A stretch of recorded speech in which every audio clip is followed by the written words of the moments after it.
mempersembahkan sebuah serial sandiwara radio, Mantra Naga Bumi.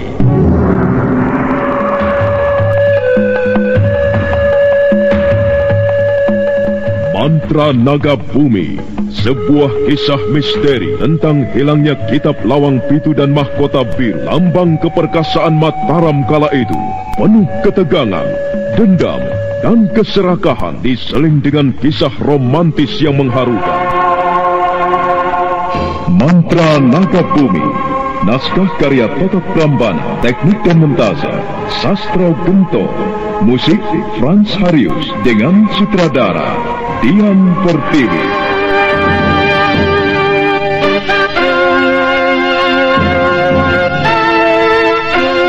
Mantra Naga Bumi kali ini mengetengahkan episode ke-8 dengan judul Satria Rambut Putih.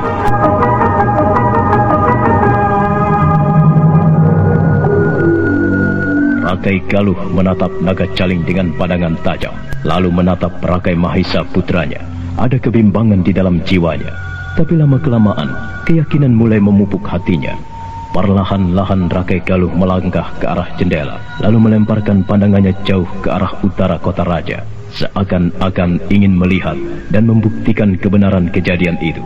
Sementara itu, senja mulai temaram, warna merahnya membias pudar di ufuk barat. Haruskah aku percaya pada semuanya? Tapi aku melihat kejujuran di mata Layang Samba. Dia sepertinya begitu lelah, seperti selesai bertarung. Ataukah ketakutan membuatnya lelah? Apakah tongkat emas begitu kejam terhadap orang-orangku? Dan apakah mereka akan mudah begitu saja melupakan janji dan mengingkari semuanya? Apakah kedua pengemis yang datang malam itu mengingkari janjinya? Haruskah aku tidak mempercayai lagi kesaksian mereka? Karena banyak sudah hal-hal dari yang mereka katakan membuat keraguan di hatiku. Aku benar-benar dihadapkan pada dua permasalahan yang cukup pelik untuk dipecahkan.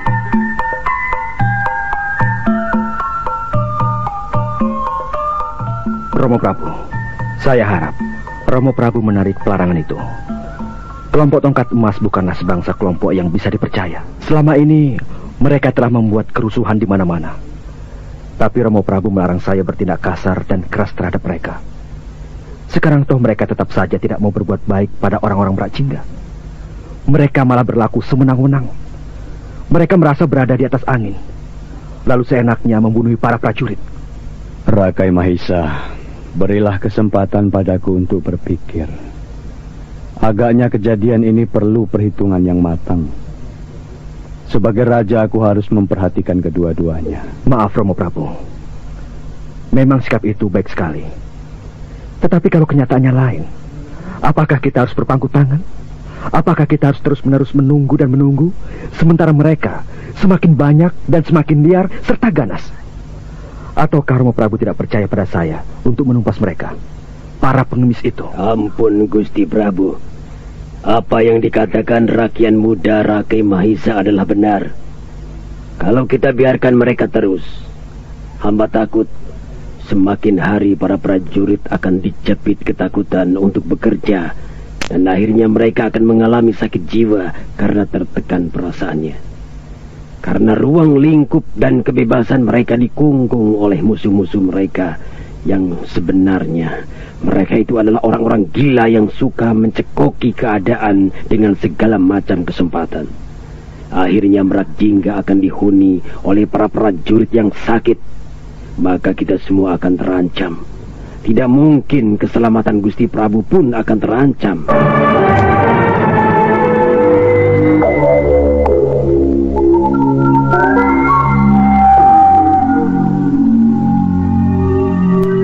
Iya Romo Prabu, dan saya tidak mau itu terjadi. Saya tidak mau kalangan luar mencemooh kehidupan dalam keraton Brakjingga yang dijadikan istana hukuman dari manusia-manusia rendah seperti kelompok pengemis tongkat emas. Kita adalah orang-orang yang dilahirkan dari golongan atau kasta yang tinggi. Kenapa kita harus kalah dari orang-orang sudra? Ampun Romo Prabu, Ampun Gusti Prabu. Kalau atas perkenan Gusti Prabu, niscaya hamba akan membawa pasukan prajurit utama untuk memimpin menghancurkan mereka. Saya juga banyak memiliki orang-orang yang berilmu tinggi. Saya yakin mereka akan bisa menghadapi orang-orang sakti dari pengemis tongkat emas. Karena kalau kelompok itu tidak diberi pelajaran adat, maka kelompok lain akan menghina kita. Dan mereka pun akan berani menantang segala keputusan dan hukuman dari Ramanda. Maka apalah artinya pemerintahan ini? Maaf, Romo Prabu. Izinkanlah saya mengerahkan pasukan untuk menghancurkan mereka. Ya, sekarang segalanya aku serahkan padamu. Lakukanlah apa yang kau anggap baik dan hindari segala kejahatan. Kamu sebentar lagi akan memegang tampuk kekuasaan di Meracingga. Maka belajarlah kamu mengatasi semuanya. Aku percaya bahwa kamu akan mengambil yang terbaik. Terima kasih, Romo Prabu. Terima kasih. Saya akan mohon diri untuk menyiapkan semuanya. Ayo, Layang Samba. Kita kembali ke Srikaton. Ingat satu hal, Rakai Mahisa. Jangan bertindak di luar batas. Berlakulah arif sebagai seorang putra mahkota. Karena segala sikapmu adalah cermin kepribadianmu. Kepribadian seorang putra mahkota haruslah baik. Karena merupakan panutan bagi rakyat banyak. Sendika, Romo Prabu.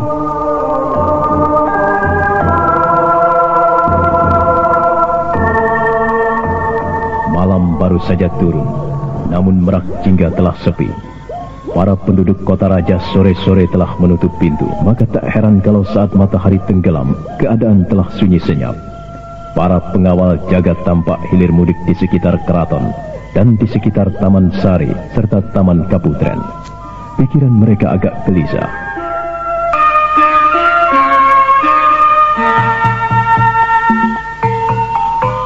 Tapi lain dengan ruang kesatriaan. Di ruang besar itu tampak Rakai Mahisa, Naga Caling, dan beberapa orang pembantunya tengah bersukaria. Saudara-saudaraku, dengarkanlah. Saat ini kita boleh bergembira, berpesta pora. Malam ini kita rayakan keberhasilan kita, karena Romo Prabu telah merestui kita untuk menghancurkan tongkat emas dan kelompoknya. Lalu setelah itu, kita harus menyingkirkan Rama Wisesa, pendekar pedang keraton di Karanggombang. Karena agaknya dia itu bisa menjadikan penghalang cita-cita kita, bisa menghalang pekerjaan kita. Karena itu, untuk memperlancar dan mempermudah pekerjaan ini, kita harus menyingkirkan semuanya, menyingkirkan siapa saja yang jadi penghalang. Tenanglah saudara-saudara, memang rasanya tugas ini tidak begitu ringan. Apalah yang disusahkan hanya untuk menghancurkan sekelompok pengemis dan seorang Rama Wisesa. Maka itu, besok aku dan Naga Caling tidak ikut kalian. Kurasa Ki Gondo Pakuwesi dan Rajek Alam akan bisa mengatasi ini semua. Lalu Pratisara serta Ki Manik Tunggal juga bisa membantu. Lalu bawa beberapa orang prajurit yang bisa dipercaya kesetiaannya. Rakyat rasanya tidak pernah terlalu ramai untuk membantuku. Aku sendiri rasanya akan bisa menyingkirkan dan menumpas mereka. Dan aku rasa yang lainnya akan bisa menjalankan pekerjaan yang lainnya. Ki Ganda Pakuwesi, aku tidak meragukan kemampuan yang kau miliki. Tapi aku juga khawatir bahwa kau akan banyak memeras tenaga. Sebab tongkat emas bukanlah sebuah perkumpulan biasa. Ki Denta ketuanya memiliki ilmu yang tinggi. Pastilah dia mempunyai beberapa orang sakti yang juga memiliki ilmu yang tinggi. Contohnya, 2 orang yang bernama Cutak Anabrang dan Kanira. Dia bisa membunuh prajurit pilihanku dengan mudahnya. Nah, sebaiknya memang Ki Ganda harus bekerja sama dengan yang lainnya. Biar pekerjaan itu akan menjadi semakin lebih mudah. Karena aku juga takut akan ada tokoh lain di belakang mereka. Seperti orang yang membebaskan Ki Denta itu. Benar Ki Ganda Pakuwesi. Tokoh yang selama ini kita ketahui saja sudah kita lihat kemampuannya. Dia ayu pengukir, rangga geni, cadar perak. Kalau kita bertemu dengan mereka, secara tidak disengaja maupun disengaja, kita pasti akan bertarung dengan mereka. Kalau begitu baik. Besok pagi-pagi sekali, kami akan berangkat untuk menghancurkan kelompok tongkat emas. Kami akan sapu bersih setiap pengemis. Kami akan bunuh mereka tanpa pandang bulu. Bersihkan bumi Merak Jingga dari pengemis-pengemis. Kalau semuanya sudah beres, maka jalan kita ke Muka akan semakin licin. Tapi ingat, siapapun yang berkhianat akan mendapat hukuman yang amat berat.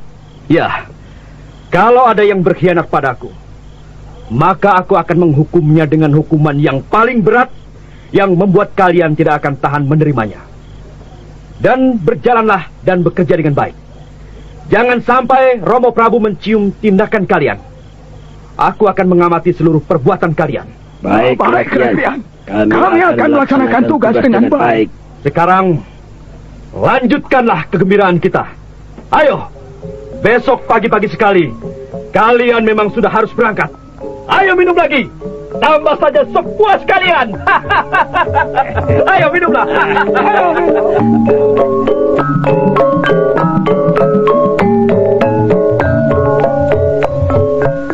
Rakai Mahisa dan orang-orangnya semakin larut dalam kegembiraan. Ruang utama kesatriaan tampak berserakan. Kendi-kendi tuak berserakan di lantai. Dan tampak beberapa orang prajurit jatuh mabuk. Rakai Mahisa sendiri mulai sempoyongan. Teruslah kalian bergembira. Teruslah. Malam ini dan seterusnya adalah milik kita. Menjadi milik kita. Naga Jaling, ayo. Teguk lagi minumanmu. Ayolah. Ya Rakian, jangan takut. Aku akan minum terus. Naga Jaling tidak akan membiarkan acara seperti ini berlalu begitu saja. Ayo teman-teman, angkat kendi kalian dan kita minum terus sampai mabuk. Naga Jaling terus menuangkan tuak ke dalam cawan tanah yang dipegangnya, lalu membagikan lagi kepada tokoh-tokoh yang lainnya. Sementara itu di luar keraton yang gelap, tampak sebuah bayangan melesat, menembus kegelapan, masuk ke dalam lingkungan keraton.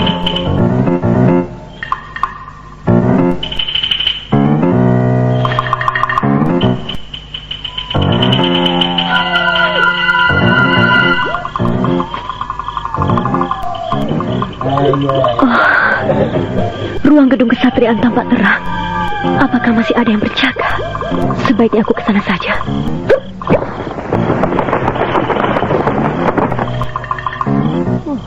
Tampaknya ada sebuah pesta. Siapa yang melakukannya? Apakah Rakai Mahisa? Oh iya, itu Rakai Mahisa dan laki-laki itu. Itu Naga Jaling. Dan agaknya ada tokoh lain di dalam ruangan itu. 3 orang bertampang kasar. Agaknya Rakai Mahisa telah bersekutu dengan orang-orang dari golongan hitam Rimba Persilatan. Sebaiknya aku temui Rakai Galuh.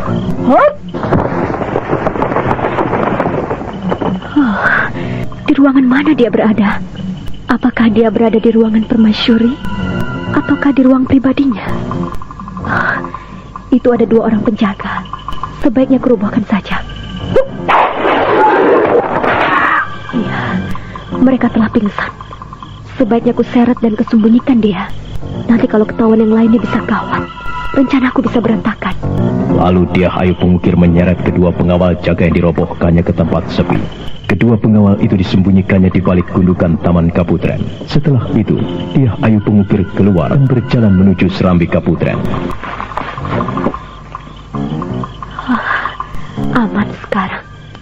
Sebaiknya aku naik ke atas gunungan. Aku akan melihatnya dari atas.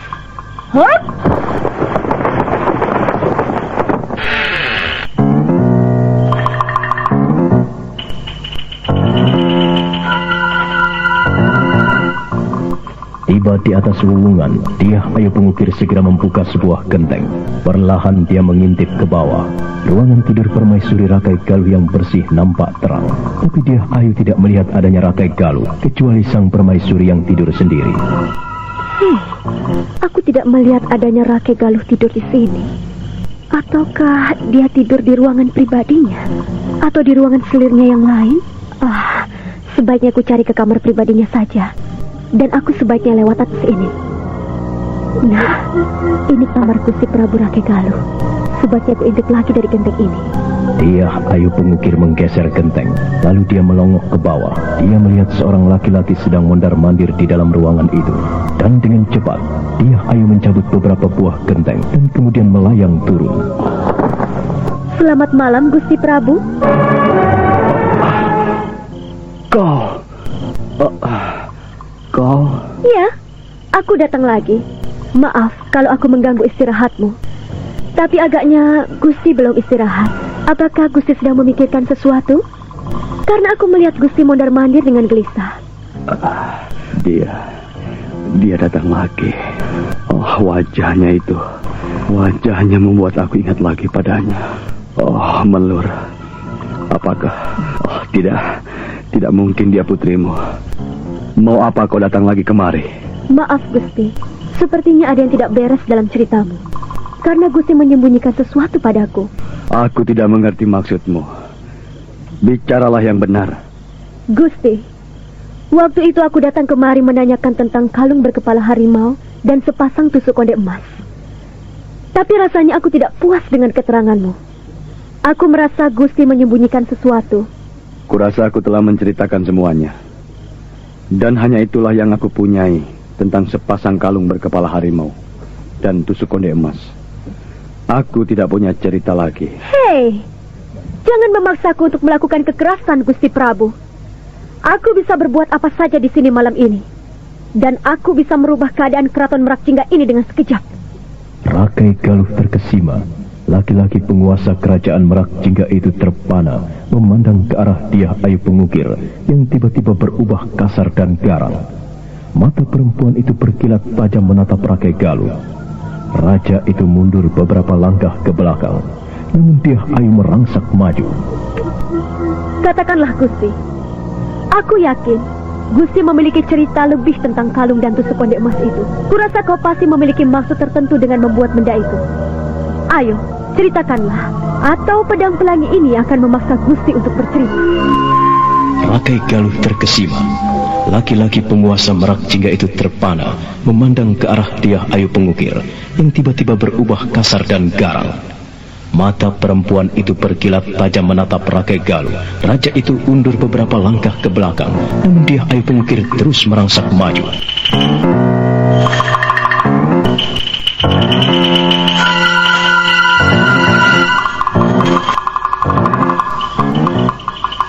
Katakanlah, Gusti Prabu. Aku yakin Gusti memiliki cerita yang lebih banyak tentang sepasang kalung harimau dan tusuk konde emas. Kurasa Gusti pasti memiliki rahasia dan maksud tertentu dengan menciptakan dan membuat kalung serta tusuk konde emas itu. Tidak mungkin dibuat kalau tidak ada tujuannya. Ayo, ceritakanlah. Atau pedang pelangi ini akan memaksa Gusti Prabu agar menceritakan semuanya. Kau akan memaksaku? Kau akan membunuhku? Apa boleh buat? Kalau terpaksa, itu yang akan kulakukan. Kau akan mendapat karma. Karma? Jangan bicara soal karma di sini, Gusti Prabu. Tapi bicaralah soal kejujuran. Agaknya kejujuran lebih utama saat ini. Kadang-kadang, untuk menghadapi kematian, seseorang akan berkata jujur. Tapi aku yakin, seorang raja seperti Gusti Prabu akan berkata jujur. Seorang raja yang punya rasa pengabdian tinggi akan mengucapkan kejujuran. Seorang raja yang baik dan bijak tidak akan menyembunyikan dirinya di balik kebesarannya. Dan tidak akan menutupi cerita-cerita masa lalunya. Nah, ceritakanlah, Gusti Prabu. Hup! Katakanlah semuanya. Jangan sampai aku memaksakan kekesalanku pada Gusti Prabu. Ceritakanlah. Apa yang mesti aku ceritakan lagi padamu, Cahaya? Rasanya waktu itu aku sudah menceritakan semuanya. Bahwa kalung itu memang kuberikan pada putraku. Lalu tusuk konde emas itu kuberikan pada istriku, yaitu Putri Melur. Aku tidak percaya kalau hanya begitu. Katakan sejujurnya. Dia Ayu Pengukir meloncat dengan cepat. Pedang pelanginya menempel erat di leher Rakai Galuh. Raja Merakjingga itu tersentak kaget. Dia bergerak sehingga lehernya tergores. Darah merah merembes keluar dari goresan lukanya.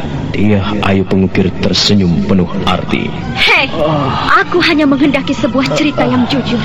Kalau tidak, aku akan membenamkan lagi mata pedang ini lebih dalam. Jangan katakan aku kejam. Agaknya kehidupan ini telah membuat aku jadi kejam dan jahat. Aku telah lama disiksa oleh kehidupan ini. Aku kehilangan kedua orang tuaku. Dan yang bisa membuka semuanya hanyalah cerita dari Gusti Prabu. Katakanlah. Agaknya untuk menebus semuanya, memang kematianlah yang harus aku terima. Tekankanlah mata pedangmu itu dan aku akan mati. Aku tidak takut. Aku tidak takut untuk mati. Tapi aku takut untuk menghadapi kenyataan ini. Aku takut pada kejujuranku sendiri. Ayo, Cahaya. Ayo tekankan mata pedang itu. Biarlah aku mati bersama secara hidupku. Dan tidak akan ada orang yang bisa menceritakan semuanya. Cahayu, ayo, bunuhlah aku.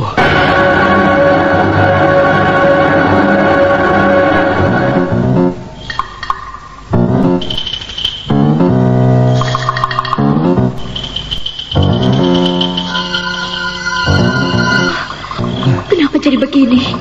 Kenapa dia menjadi pasrah dan siap untuk dibunuh? Oh, kenapa kejadiannya berubah seperti ini? Tidak, aku tidak mungkin membunuhnya. Karena di dalam dirinya terletak rahasia hidupku. Hah, jangan terlalu bodoh, Gusti Prabu. Aku memang bisa membunuhmu. Tapi kuharap kau memikirkan semuanya. Memikirkan putramu, memikirkan permaisurimu. Lalu pikirkanlah tentang Merak Cingga. Untuk apa? Untuk apa lagi aku harus memikirkan semuanya? Untuk apa? Toh tanpa dipikirkan pun mereka akan tahu apa yang harus mereka lakukan. Nah, kalau kau memaksaku untuk bercerita, lebih baik bunuhlah aku. Aku tidak akan melawan. Karena tanpa begitu pun, aku tidak bisa bercerita apa-apa. Aku tidak tahu menahu tentang semuanya.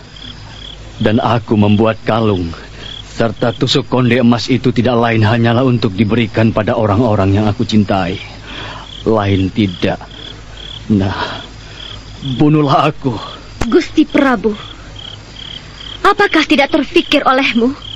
Aku akan bisa memaksamu bercerita dengan cara menyiksamu. Agaknya memang aku harus pasrah menerima semuanya. Aku sanggup menerima siksaan itu. Kalau memang kau memaksaku untuk menceritakan apa-apa yang tidak pernah aku mengerti. Aku masih menangkap ketidakjujuran dalam ucapan ini. Sepertinya memang ada rahasia yang teramat penting yang disembunyikannya. Kenapa dia harus menyembunyikannya? Cahayu, tunggu apa lagi? Ayolah, tusukkan pedangmu itu. Ya, baiklah. Aku mengalah. Ternyata Gusti Prabu mempunyai sikap. Dan aku tidak memaksamu untuk saat ini. Tapi bukan berarti aku mengalah dan tidak akan kemari lagi.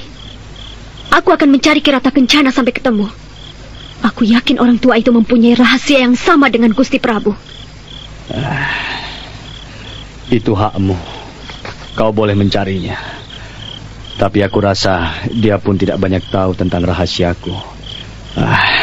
Karena aku sendiri memang tidak mempunyai rahasia. Ya, baiklah. Untuk sementara ini aku percaya. Tapi kuharap suatu saat kelak rahasiamu akan menjadi penyesalan bagimu. Aku akan pergi dari sini. Apa yang harus kusesalkan? Karena aku tidak memiliki rahasia apa-apa. Mulut Gusti Prabu bisa berkata demikian, tapi hati Gusti menantangnya. Aku bisa melihat dari pancaran mata Gusti Prabu. Nah, sekarang aku akan pergi. Dan aku tidak akan mengusikmu lagi hingga suatu saat nanti. Tapi sebelum aku pergi, perlu Gusti ingat, Naga Caling pembantu putramu Rakai Mahisa telah mengejar-ngejar para pengemis tongkat emas. Naga Caling? Kurasa anakku tidak lagi berhubungan dengan siluman itu. Karena aku sendiri memang tidak melihat lagi adanya Naga Caling di istana ini. Siapa bilang? Naga Caling masih bekerja sama dengan putramu. Dan tadi siang mereka memburu para pengemis yang tidak berdosa di sebelah utara kota raja ini. Mereka ingin membunuh semua pengemis di sini. Tapi sayang, aku dan teman-temanku berhasil menghajar Naga Caling. Lalu para pengemis itu membunuh para prajurit yang bersekutu dengan Naga Caling dan putramu. Jadi jangan katakan bahwa para pengemis itu pemberontak. Jangan mengajariku, Cahayu. Aku rasa aku lebih tahu dari kamu. Ya, masalah pemerintahan dan tentang Raja Niti, Gusti Prabu memang hebat dan bisa mengetahuinya. Tapi di luar keraton, itu adalah duniaku. Aku lebih tahu tentang semuanya. Naga Caling musuh orang-orang golongan putih. Cukup. Aku yakin kalian hanya memojokkan putraku dalam hal ini. Aku rasa kalian memang sebangsa pemberontak. Suatu saat kelak semuanya akan terbukti. Suatu saat kelak semuanya akan terbukti. Tapi kurasa semuanya akan terbukti setelah terlambat. Setelah Merakcingga runtuh dalam prahara. Dan kami akan siap menghancurkan orang-orang Merakcingga. Tapi yang memihak pada putramu, karena mereka adalah biang dari semua kerusuhan dan kekacauan di Merakcingga. Selamat tinggal.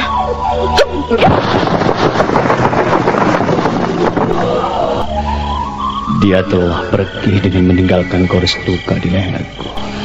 Aku dipecundanginya. Dia memiliki ilmu yang hebat. Siapa sebenarnya dia? Dia mengingatkan aku pada Putri Melur, istriku. Oh, Melur, di mana kau saat ini? Apakah kau tetap bersama perwira itu? Maafkan aku, istriku. Maafkanlah. Ya, kalau saat dia mengandung itu dan melahirkan anak perempuan, tentulah sudah sebesar gadis itu tadi. Wajahnya, wajahnya sama persis dengan Putri Melur. Apakah dia benar-benar putrimu, Melur? Dia itu berarti putri kita. Oh, Dewata Agung yang Maha Pengasih, berilah kasih-Mu padaku dan pancarkanlah kedamaian di hatiku. Pancarkanlah sinar sayang-Mu ke dalam lubuk hatiku. Oh, Sang Hyang Jagat Batara, ampunilah segala dosa dan salahku.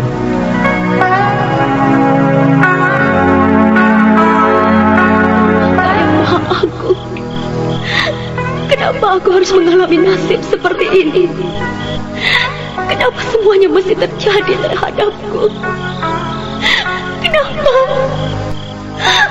Oh, Ibu, di manakah dirimu saat ini? Ayah, kenapa semuanya harus terjadi terhadapku?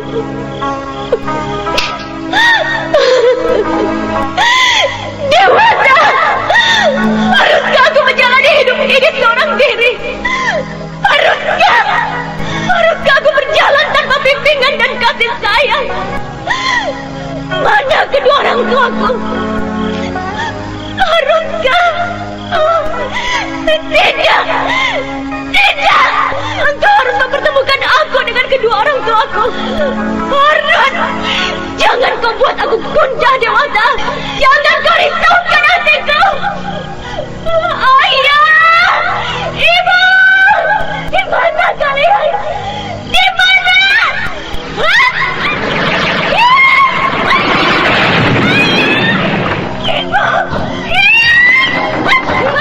Ya, ayo Pemukir, tahan emosimu. Bayangan yang muncul dengan tiba-tiba di dalam gelapnya malam itu langsung memapaki serangan Dyah Ayu Pengukir dan balik menangkap tangan gadis perkasa itu. Dyah Ayu tiba-tiba merasa lemah dan jatuh limbung ke tanah. Tahan, Dyah Ayu. Tahanlah hawa amarahmu.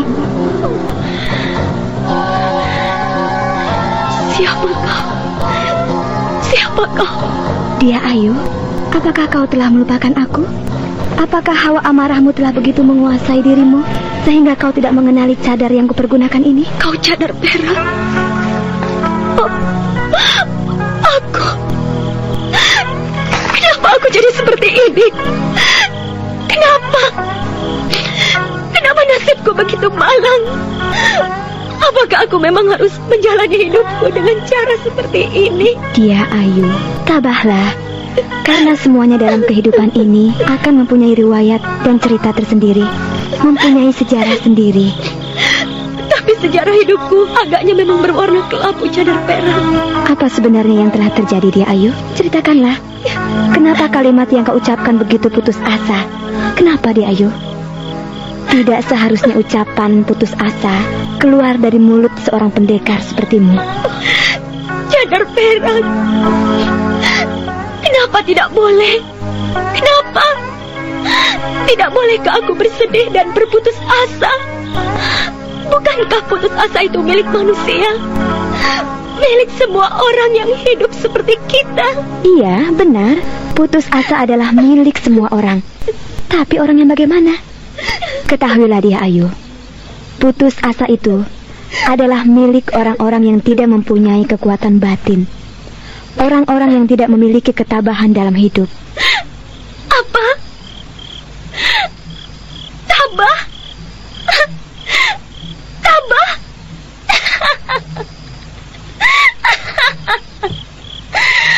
Apa ketabahan? Apa aku mesti tabah? Apa aku mesti tabah dalam menghadapi kenyataan yang begini pahit? Mestikah? Oh, Dewata Agung, ampunilah dia. Agaknya terlalu pahit kenyataan hidup yang engkau berikan padanya, sehingga dia begitu kalut dalam perasaan dan perkataannya sendiri. Dia hanya pengukir. Ketabahan adalah sesuatu yang amat penting dan berharga dalam hidup. Tabah adalah ikatan dari kesabaran, dan kesabaran adalah milik Dewata Agung. Maka orang-orang yang bisa menguasai ketabahan dan kesabaran adalah orang-orang yang dikasihi dan disayangi oleh Dewata yang Maha Agung. Dan orang-orang yang putus asa adalah orang-orang yang dibenci. Jadi, haruskah aku tetap sabar dan tabah? Ya, begitulah yang terbaik.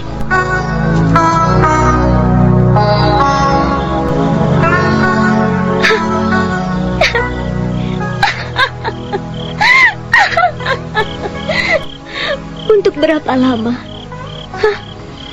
Untuk berapa lama? Apakah sampai aku mati? Sampai aku mati dalam penderitaan seperti ini? Kau tidak tahu betapa sakitnya penderitaan yang kutanggung selama ini. Betapa pahitnya kenyataan yang kuterima. Sejak kecil aku hidup sendiri. Tiada saudara, tiada keluarga. Aku tidak tahu apa-apa. Yang aku tahu hanyalah guru, kakak seperguruanku. Tapi kini mereka pun jauh dariku. Kakang seperguruan yang selama ini aku sayangi telah pergi dengan membawa luka dan sakit hatiku. Dia telah mengkhianati jiwaku dengan menanamkan gores derita yang tidak ku ketahui kapan akan berakhirnya. Dan apakah selama ini hidupku akan terus menderita seperti itu? Hidup dalam kesepian, hidup dalam kesendirian. Haruskah? Aku merindukan kasih sayang. Aku merindukan cinta kasih. Aku merindukan belayan hangat. Keadaan menjadi hening. Dia Ayu pengukir hanyut dalam duka dan kesedihan. Sementara Cadar Perak hanya terdiam dan berdoa dalam hati. Kedua perempuan perkasa itu tidak saling sapa. Mereka tenggelam dalam perasaan masing-masing. Keadaan malam yang gelap perlahan berganti. Kokok ayam jantan terdengar menyambut sang fajar yang mulai merekah di ufuk timur.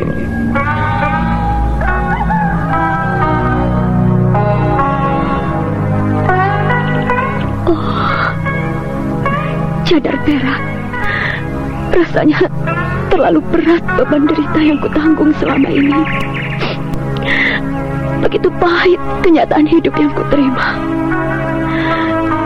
Rasanya aku seperti berjalan di dalam jalur kegelapan yang aku tidak tahu di mana ujung dan pangkalnya. Aku hampir tidak tahu dengan diriku sendiri.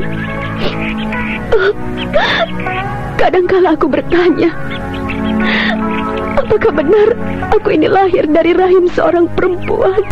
Dia Ayu, kenapa kau berkata demikian? Ya, kenapa tidak? Karena aku sendiri tidak tahu perempuan mana yang telah mempersiapkan kelahiranku ke dunia ini. Dan laki-laki mana pula yang telah menanamkan benihnya ke dalam rahim ibuku.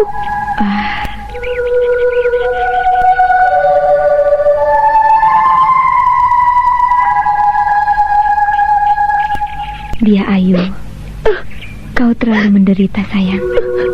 Sudahlah, tenangkan hati dan jiwamu. Berdoalah pada Dewata Agung. Sebutlah keagungannya. maka kau akan merasakan tenang dan bebas dari kegelisahan. Cedar Perak, kau begitu baik padaku. Kurasa kau adalah sahabat yang sejati. Aku bangga mempunyai teman sepertimu. Kau mengerti dengan diriku. Tapi sayang, kau tidak bisa larut dalam duka dan deritaku. Dia Ayu, aku tahu dan aku dapat merasakan luka di hatimu. Sepertinya apa yang kau rasakan begitu juga di dadaku. Rasa sakit itu bergemuruh di sana. Dirimu seperti kuku di jari-jari tangan dan kakiku. Kesakitanmu terasa menjalari badanku. Terima kasih. Dia Ayu, sekarang ceritakanlah, kenapa kau sampai mengamuk dan memukul pepohonan yang tidak bersalah? Apakah ada yang mengecewakan hatimu? Ya, aku kecewa sekali. Aku menemui jalan buntu. Aku tidak tahu lagi arah mana yang harus kutempuh untuk mengetahui latar belakang kehidupanku. Aku tidak tahu lagi siapa yang bisa membuka silsilah hidupku, silsilah keluargaku. Orang-orang yang kucurigai menyimpan cerita tentang sepasang kalung harimau dan tusuk konde emas, semuanya telah hilang. Kirata Kencana pergi dari kampung halamannya. Rumahnya kosong. Lalu Rakai Galuh tidak mau bercerita sedikit pun. Dia bungkam dan tidak berkata apa-apa. Padahal aku telah memaksanya. Aku tahu ada cerita yang disembunyikan dirinya. Malah kini aku telah menambah dosa padanya. Aku telah menggoreskan pedang pelangi ke lehernya.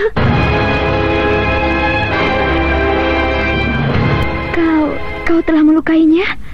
Oh, Dia Ayu, kenapa itu kau lakukan? Kenapa Dia Ayu? Kau berdosa telah melukai seorang raja. Maaf, aku tidak sengaja. Ketika aku mengancamnya dengan pedang, dia memajukan tubuhnya, sehingga pedang yang menempel di lehernya menggores dagingnya. Oh, tapi aku yakin dia tidak apa-apa. Ya, semoga saja dia tidak apa-apa, Dia Ayu. Sekarang ayolah kita pergi meninggalkan tempat ini. Pekerjaan kita masih banyak. Tugas yang kita pikul semakin berat. Karena aku mendengar kabar Nyai Balitung telah muncul kembali ke dunia persilatan. Dan itu tanggung jawab kita bersama untuk menanggulangi kejahatannya. Rasanya aku malas berurusan dengan dunia ini lagi. Dia Ayu, kenapa kau menjadi seperti ini? Ingatlah, seorang kesatria pantang menyerah hanya karena keadaan. Seorang yang mempunyai akal bijak tidak akan memperdulikan diri sendiri. Karena baginya, kebebasan dan keselamatan orang lain adalah yang teramat penting dari keselamatan diri pribadi. Bukan aku tidak mau memikirkan mereka, tapi untuk memikirkan diriku sendiri saja tidak bisa. Aku terlalu berat dengan beban luka di dalam dadaku. Lukaku terlalu parah untuk dapat diobati lagi. Kurasa kepergianku dari dunia kependekaran ini tidak akan merugikan orang lain. Toh masih banyak pendekar golongan putih yang akan menangani semuanya. Nyai Balitung hanya seorang tokoh. Dia tidak akan bisa bertahan dengan kekuatan yang dimilikinya. Kau benar. Tapi setidak-tidaknya dengan adanya dirimu, kekuatan yang dimiliki golongan putih akan bertambah. Lagi pula untuk apa ilmu yang kau pelajari selama ini? Dan akan kau buang begitu saja kah ujangan dari gurumu? Akankah kau sia-siakan harapan gurumu? Akankah kau hancurkan perasaanmu sendiri? Bukankah dengan demikian kau akan menambah beban batin dalam dirimu? Sadarlah Dia Ayu, bahwa Dewata menciptakan semuanya pasti punya maksud dan tujuannya sendiri. Dia Ayu pengukir menunduk. Ada air bening jatuh bergulir dari pipinya, lalu pecah di ujung kakinya. Perlahan gadis itu mendesah. Cadar perak menatap Dia Ayu dari balik cadarnya. Ada kesedihan menyentuh wajahnya. Ada getaran duka yang teramat dalam menggerogoti hati dan jiwanya.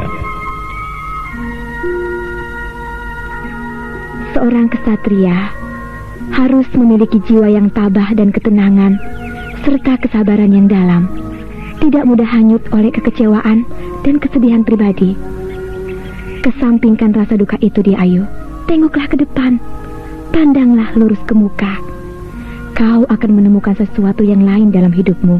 Percayalah, kesedihan dan kekecewaan itu tidak akan pernah hilang kalau kita selalu menyendiri dan memanjakannya. Tapi aku tidak tahu apa yang harus kulakukan. Aku bukan seorang pendeta. Aku bukan seorang biksuni yang penuh dengan doa dan pemujaan. Aku terlalu kasar. Aku terlalu kotor untuk melupakan semuanya begitu saja.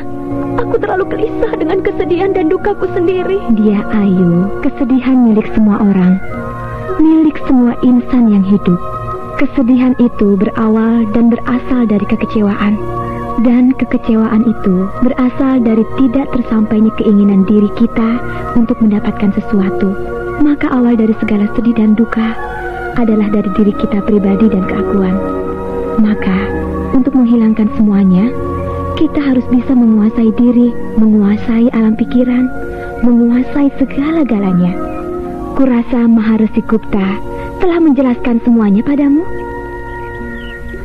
Sekarang tengoklah ke depan.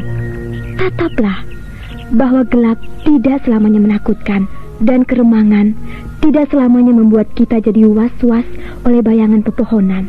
Kurasa kau akan bisa bangkit dari kekecewaan itu. Oh, cadar perak. Aku tidak mengerti. Aku bingung. Kemana lagi langkah ini akan kubawa? Jangan bingung dalam menghadapi kehidupan ini, dia Ayu. Karena sang penguasa telah mengatur semuanya, telah menentukan langkah hidup ini, telah menetapkan kejadian-kejadian di atas diri hambanya. Hanya kita tidak mengetahuinya. Tapi kalau kita sadar semuanya, kita akan mengembalikan permasalahan ini pada yang mengaturnya. Kita hanya lakon dalam kehidupan ini. Kita hanya pemain dalam cerita ini. Kita adalah wayang, dan sang dalang akan menentukan titik terang itu pada akhir dari cerita. Bangunlah. Bangunlah, dia Ayu. Kau begitu hebat dalam menuturkan semuanya. Kau menyejukkan hatiku. Kalau kau lebih tua dariku, kau akan kujadikan ibuku. Rasanya kasih sayangmu begitu besar terhadapku. Dia Ayu, sayang sekali. Aku mempunyai rahasia yang tidak mungkin kuceritakan pada siapapun. Aku telah berjanji untuk tidak membeberkan rahasia hidupku pada siapapun, dan tidak akan membuka cadarku sebelum aku menemukan apa yang kucari. Kalaupun kubuka, maka tidak seorang pun tahu bahwa aku sesungguhnya cadar perak. Dia Ayu, aku sudah mengatakan berulang kali padamu bahwa aku sesungguhnya jauh lebih tua darimu. Dan kalau putriku masih ada di sisiku, maka dia akan sama dengan dirimu. Panggillah aku ibu. Oh, cadar perak, memang ada getar yang menyentuh hatiku. Tapi janggal dan ganjil sekali menyebut dirimu ibu. Sebab aku membayangkan dari suaramu, kau tidak jauh lebih muda dariku. Ya, sudahlah dia Ayu. Anggaplah apa saja. Mungkin suatu saat kelak, atas seizin Dewata Agung, kita akan saling mengetahui. Dan kau akan menyadari bahwa aku jauh lebih tua darimu. Dan kau akan memanggilku dengan sebutan ibu. Oh, apakah impian itu akan menjadi sebuah kenyataan? Kadangkala memang menjadi kenyataan. Karena impian itu ada dua jenis. Ada yang hanya sebagai kembang tidur, dan ada pula yang berupa wangsit. Tapi sudahlah, kita hanya berdoa saja pada Dewata Agung. Cadar perak, kenapa kau tiba-tiba muncul ke tempat ini? Aku juga tidak mengerti. Tiba-tiba saja aku ingin berjalan-jalan ke kota raja, karena sudah sekian desa dan pedukuhan yang kujelajahi. Tapi Rangga Geni dan Putri Cemani tidak juga kutemui. Mereka seperti hilang di telan bumi. Untuk apa lagi kau mencarinya? Biarlah Dewata yang akan menghukumnya. Sebaiknya sekarang kita pergi ke Karanggombak. Kurasa kita bisa beristirahat di sana sambil mendengar kabar. Sang Rama mungkin akan bercerita banyak. Dan satu yang paling penting, Ki Denta sudah dibebaskan oleh seseorang yang menamakan dirinya penghuni hutan. Penghuni hutan Wanabaya? Hei, kau terkejut mendengarnya? Apa kau mengenalnya? Tidak, aku tidak pernah mengenalnya. Siapa pula yang berani tinggal di hutan Wanabaya? Siapa pula yang bisa hidup di situ? Ramanda. Apakah petuahmu tentang hutan Wanabaya sudah tidak berlaku lagi? Ataukah dia putriku? Ataukah dia saudaraku? Ataukah dia Paman Kencana Pati? Tapi, apakah aku harus mencari tahu ke dalam hutan itu? Apakah aku harus masuk kembali ke dalam hutan Wanabaya dan mengulangi kesedihan masa lalu? Tidak mungkin. Cadar perak, kenapa kau termenung? Apakah aku telah membuat kau gelisah? Tidak, Di Ayu. Ya, sekarang marilah kita ke Karangkombak. Aku pun sudah lama tidak bertemu dengan Rama Wiseta.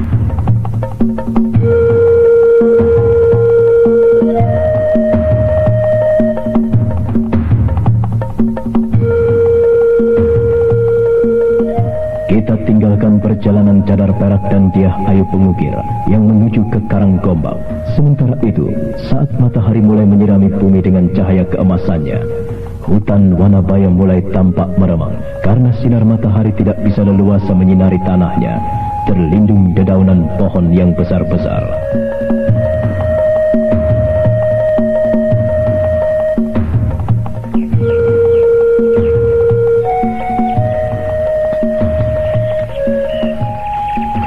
Prakoso dan Ki Dandaru, berhentilah sebentar. Ada apa Kirata? Putri Cemani tidak ada di ruangannya.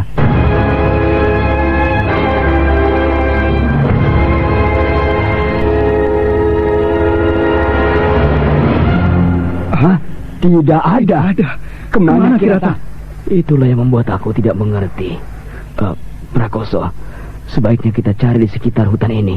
Baiklah Ki, ayolah. Tunggu sebentar Kirata dan Prakoso. Apakah tidak sebaiknya kita selidiki dulu kamarnya? Kalau dia memang pergi, mungkin dia akan meninggalkan pesan untuk kita. Tapi kalau tidak, berarti dia hanya pergi jalan-jalan ke dalam hutan.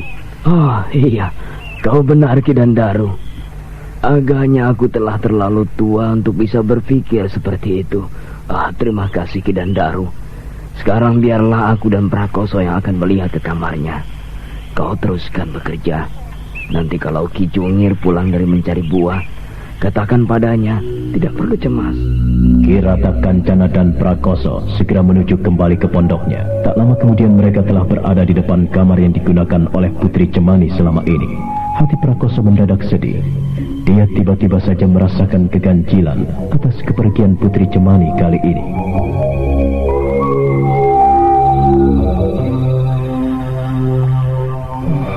Kemana Putri Cemani? Apakah dia benar-benar pergi meninggalkan hutan Wanabaya ini? Meninggalkan aku sendiri, meninggalkan kepingan hatiku yang hancur. Putri Cemani, apakah kau benar-benar lari? Prakoso, ayo masuk. Cari di dalam kamar itu. Siapa tahu dugaan Ki Dandaru benar bahwa memang Putri Cemani pergi dari sini. Baiklah Kirata. Prakoso melangkah masuk ke dalam kamar Putri Cemani. Kamar itu berbau harum. Prakoso menjelajahi ruangan dengan matanya. Ada 3 buah mangga tergeletak di sisi pembaringan. Prakoso mengambil buah mangga itu. Putri Cemani, ini mangga yang kita cari di hutan sebelah barat. Sekarang tinggal 3. Ya, berarti kau telah memakannya 1 biji. Apa itu? Sepertinya sehelai lontar yang diselipkan dengan sengaja. Apakah impian yang kutakutkan menjadi kenyataan? Prakoso, apakah kau menemukan sesuatu di dalam? Iya Kirata, aku menemukan lipatan daun lontar. Sebentar Ki, aku akan keluar. Tak lama kemudian Prakoso sudah keluar dengan membawa daun lontar dan 3 buah mangga muda. Daun lontar itu diberikan pada Kirata Kancana. Orang tua itu mengamati daun lontar yang dilipat itu sejenak. Daun lontar ini ditulis Putri Cemani. Kenapa dia meninggalkan surat ini pada kita? Sebaiknya kita baca saja, biar tahu apa isinya. Karena dengan demikian, kita akan tahu dia pergi apa tidak. Kasihan dia. Iya, kasihan sekali dia Kirata. Dia dalam keadaan mengandung. Sebaiknya dibaca sekarang saja, Ki. Iya, baiklah. Sekarang mari kita keluar. Kita baca bersama-sama. biar Ki Dandaro dan Ki Jungir bisa mendengarkannya. Kurasa mereka akan bisa memberikan pandangan.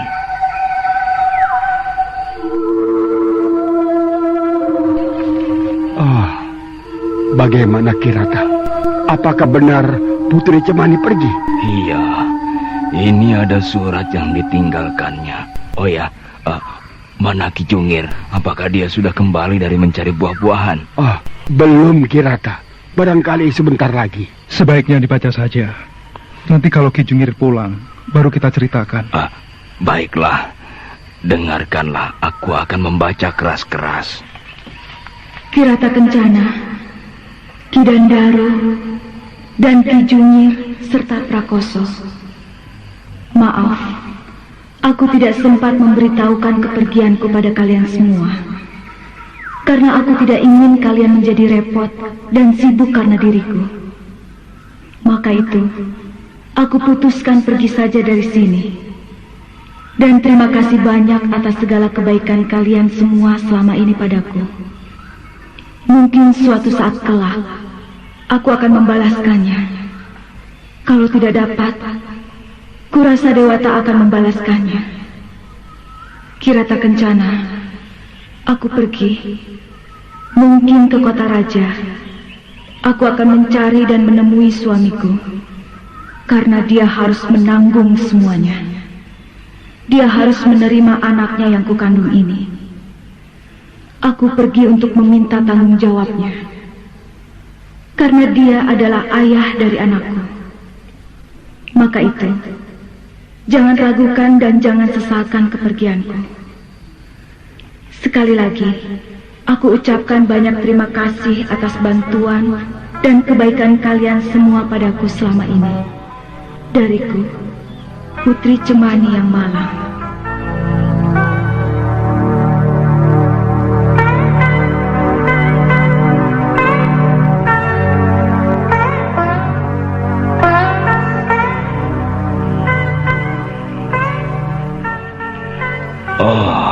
Dewata yang aku sudah menduga bahwa dia akan kembali kepada suaminya. Kirata, apakah tidak berbahaya? Bukankah ini akan membuat malapetaka lagi dalam hidupnya? Kenapa kau berkata demikian, Prakoso? Bukankah suatu hal yang bagus bahwa dia telah menyadari kekeliruannya dan dia kembali kepada suaminya? Tapi Kirata, bukankah suaminya itu seorang laki-laki yang jahat, yang suka berlaku semena-mena, yang boleh dikatakan seorang laki-laki yang tidak berperasaan? Bagaimana nanti? Apakah dia akan mau menerima kenyataan itu? Bahwa anak yang dikandung oleh Putri Cemani adalah darah dagingnya? Karena memang selama ini dia bersama Rangga Geni. Benar Kirata. Apakah justru tidak mungkin akan terjadi penganiayaan? Apakah tidak mungkin malah dia akan mendapat siksaan dan deraan dari suaminya? Kurasa laki-laki seperti Rakai Mahesa itu sulit untuk menyadari kesalahannya. Iya, kalian benar. Tapi sulit juga bagi kita untuk menduga demikian. Karena kita sendiri belum tahu bagaimana sebenarnya laki-laki yang bernama Rakai Mahesa itu. Aku mengenalnya hanya ketika kecil dulu. Setelah itu aku tidak pernah melihatnya lagi. Sejak aku menghindar dari orang-orang keraton, aku tidak tahu lagi bagaimana perkembangannya. Apakah tidak sebaiknya disusul saja ke kota raja? Cari Putri Cemani dan lindungilah sebisanya. Iya, Ki. Kalau aku memang memiliki ilmu silat, aku akan pergi ke kota raja. Aku akan berusaha untuk melindunginya.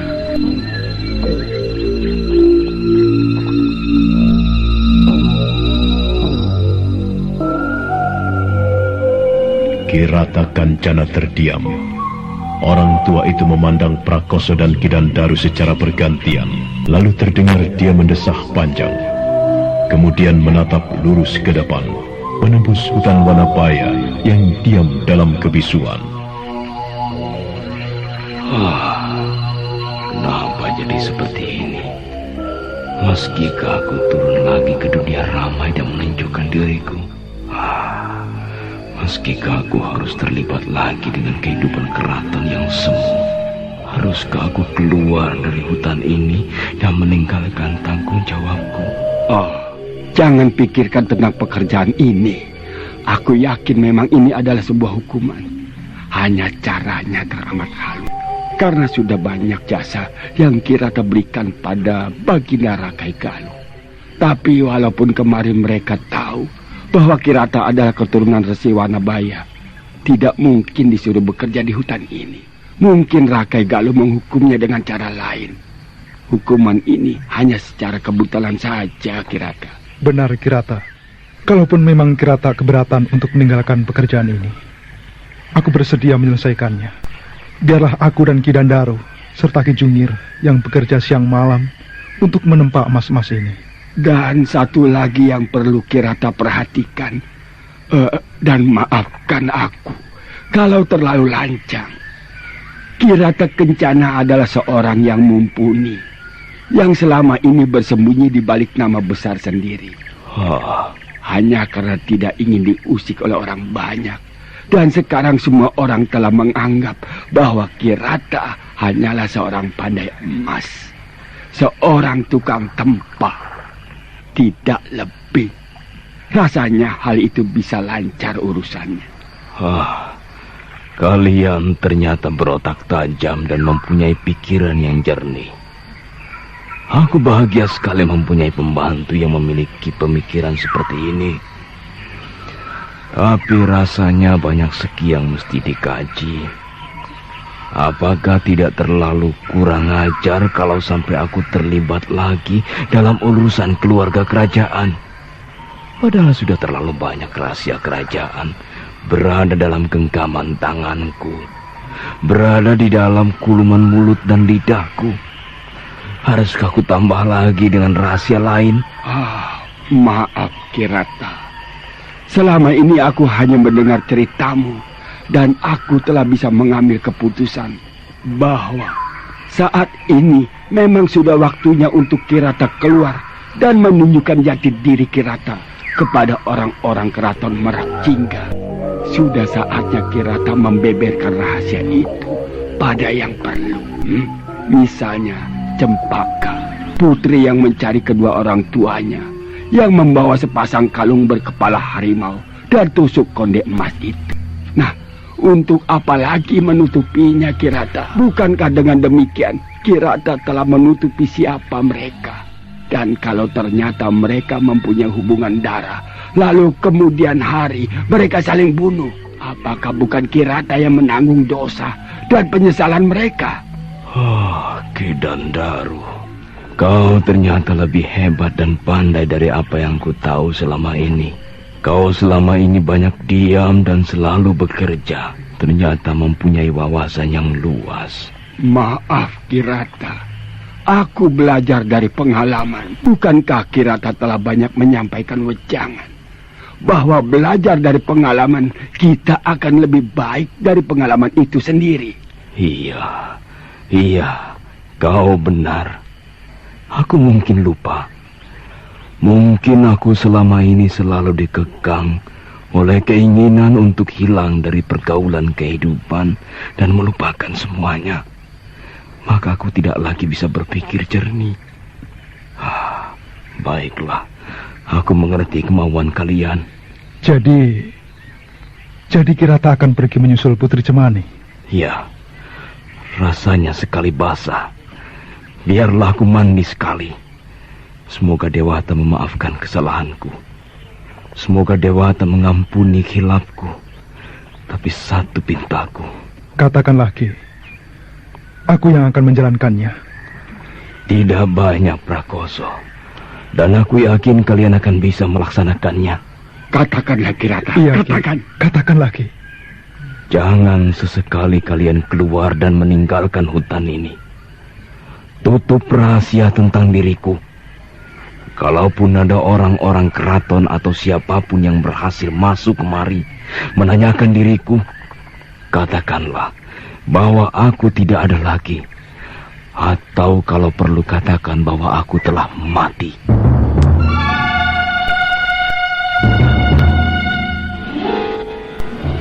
Kurasa kalian sanggup melakukannya. Ki Dandaru dan Prakoso saling pandang, lalu secara bersamaan keduanya mengangguk. Kirata Kancana menarik napas panjang, kemudian dia tersenyum. Aku percaya pada kalian. Baiklah, nanti saat matahari menembus celah dedaunan sebelah barat itu, barulah aku berangkat meninggalkan hutan ini. Semoga para leluhur melindungiku. Setelah berkata demikian, Kirata Kancana segera melangkah meninggalkan Ki Dandaru dan Prakoso. Orang tua itu berjalan menunduk menuju ke pondok. Setelah orang tua itu hilang di balik pintu pondok, Prakoso menghampiri Ki Dandaru. Terima kasih, Ki Dandaru. Kau telah memberikan pandangan dan bisa membuka hati, Kirata. Kau bisa mengetuk perasaan dengan kata-katamu, Ki. Prakoso, tak perlu kau mengucapkan terima kasih padaku. Sebenarnya, aku pun ingin menyuruh Kirata untuk keluar ke alam bebas, karena dia banyak sekali menyimpan rahasia. Ya, hampir seluruh rahasia kehidupan Rakai Galuh di tangannya. Dia bisa membuat Merak Jingga hancur, dan juga sebaliknya. Ya, aku selama ini sedih mendengar riwayat hidup Putri Cemani, karena bagiku perlakuan Rakai Mahisa sudah melampaui batas. Kalau putra Rakai Langit ada, pastilah dia yang menjadi putra mahkota, bukan Rakai Mahisa.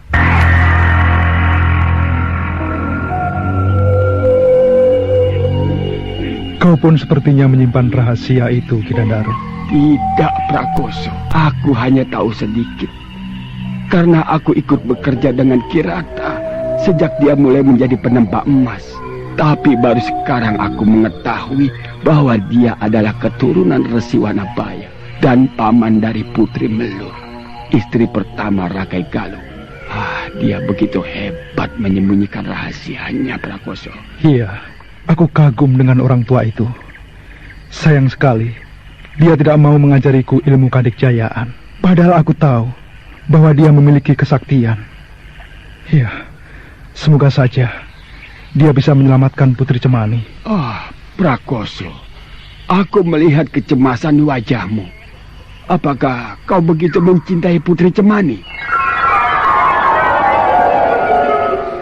Berkatalah jujur, Prakoso. Karena bagiku kau sudah seperti putraku sendiri. Kau anak baik, Prakoso. Ki Jungir dan aku sering membicarakan dirimu.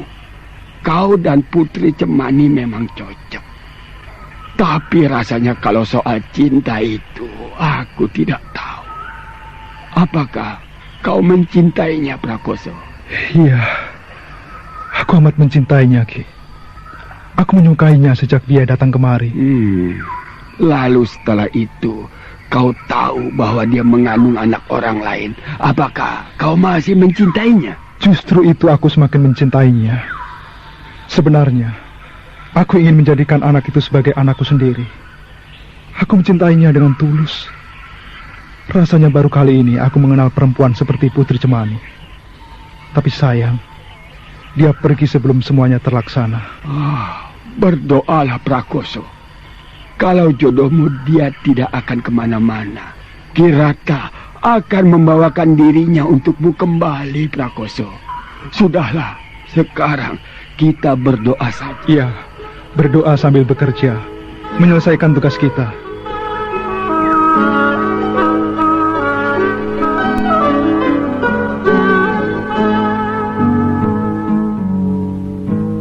Ketika sinar matahari telah menembus celah dedaunan di sebelah barat, Kirata Kancana segera meninggalkan pondoknya.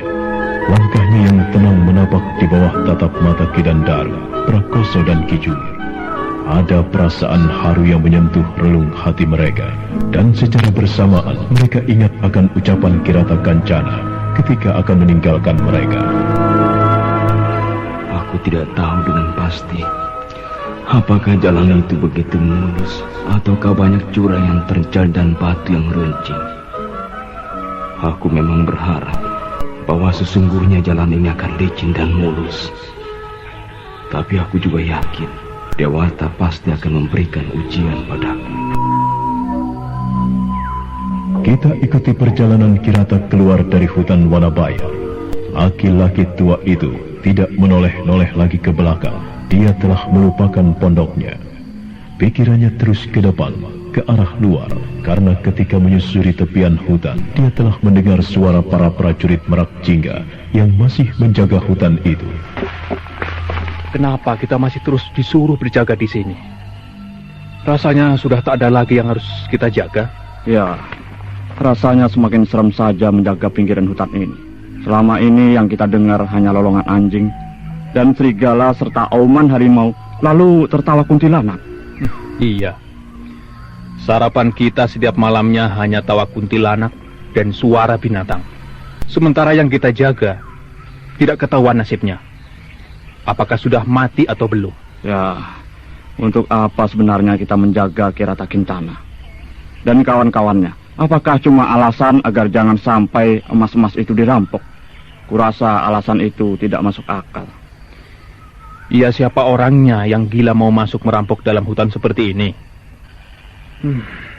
Aku tidak tahu. Apa sebenarnya isi hutan ini? Apakah siluman semuanya? Shh, kau dengar itu?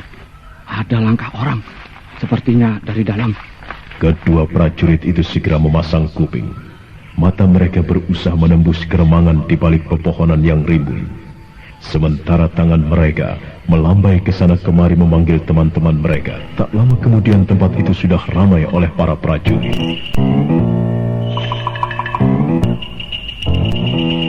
Apakah di antara kalian ada yang masuk ke dalam? Kami hanya duduk saja. Iya. Lihat, itu ada orang tua yang keluar. Ayo cepat hadang. Para prajurit itu segera berpencar menghadang orang tua yang baru keluar itu. Orang tua yang tak lain adalah Kirata Kencana itu menatap lurus ke arah para prajurit. Pandangannya begitu welas asih. Siapa kau orang tua? Aku adalah orang tua. Ada apa prajurit? Aku tahu kau orang tua. Yang ku maksudkan siapa kau ini sebenarnya. Dan ada urusan apa kau di dalam hutan ini? Kalian ini ada-ada saja. Kenapa kau tertawa? Apa ada yang lucu? Diam! Iya, memang ada yang lucu. Dan kalian itu adalah yang lucu. Kalian membuat aku tertawa. Hei, dengarkan. Aku adalah penghuni hutan Wanabaya ini. Aku mau keluar, apakah tidak boleh? Tidak boleh. Siapapun tidak boleh keluar dan masuk ke dalam hutan ini. Dan aku tidak pernah mendengar hutan ini berpenghuni. Kau jangan menipu kami. Untuk apa aku menipu kalian? Untuk apa? Kurasa tidak ada untungnya. Apa yang mesti kutipu dari prajurit Merak Jingga? Dari orang-orang suruhan Rakai Galuh. Kurang ajar. Kau seenaknya saja memanggil Gusti Prabu. Ayo minta maaflah pada kami. Dan kami akan sampaikan penyesalanmu bersama kepalamu. Kenapa aku harus minta maaf? Seharusnya raja kalianlah yang minta maaf padaku. Karena telah menyuruh kalian mengusik tempat tinggalku. Tapi aku berterima kasih juga. Karena raja kalian telah mengirim 4 orang ke dalam hutan untuk menjadi santapanku dan anak buahku.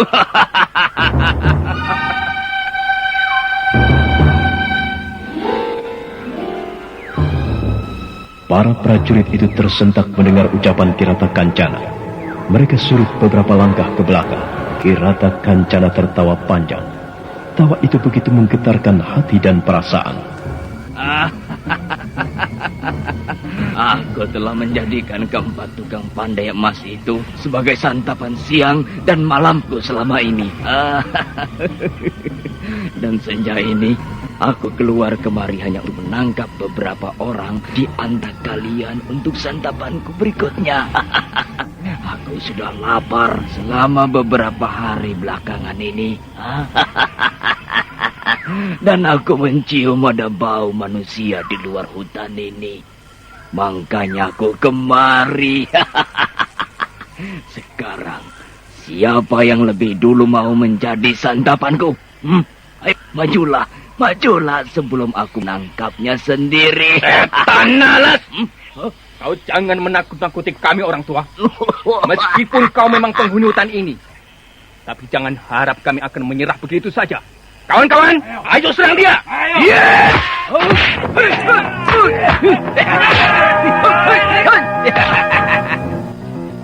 Kalian memang bandel. Angin yang keluar dari pukulan Kirata Kancana membuat para prajurit itu bergulingan di tanah. Ada yang terbentur pohon dan ada pula yang terlempar dan menjadi kacau.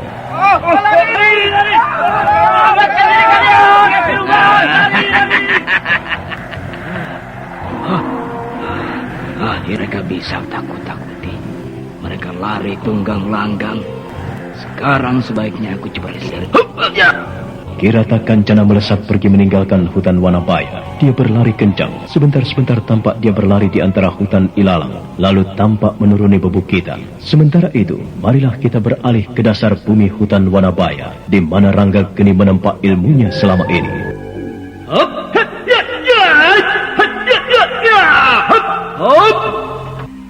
Sebaiknya aku istirahat dulu. Selama ini aku terus latihan, dan aku tidak tahu berapa lama sudah aku berada di sini. Di sini aku tidak tahu malam ataupun siang, kapan pagi dan petang. Aku hanya merasakan penat dan lelah. Lalu latihan lagi, tidur dan latihan, makan, tidur. Segarnya rasa tubuhku kalau rebahan begini. Pualam ini begitu dingin. Rasanya ilmu pamungkas dari seluruh ilmu yang kumiliki selama ini telah menyatu dalam jiwaku. Ilmu dewa tanpa bayangan, yang terdiri dari tendangan tanpa bayangan dan tinju tanpa wujud serta gerakan tanpa suara. Gerakanku sekarang semakin ringan dan pukulanku semakin mantap. Ajian pusaran dewa pun telah sempurna sekali. Aku tinggal menunggu Ibu Nyai Putih Suci untuk menerima ajian mantra ciptaannya. Rangga Geni terus berbicara sendiri. Dia menghayal sendiri. Dia membayangkan segalanya sendiri. Sampai akhirnya dia tertidur pulas di atas pualam putih.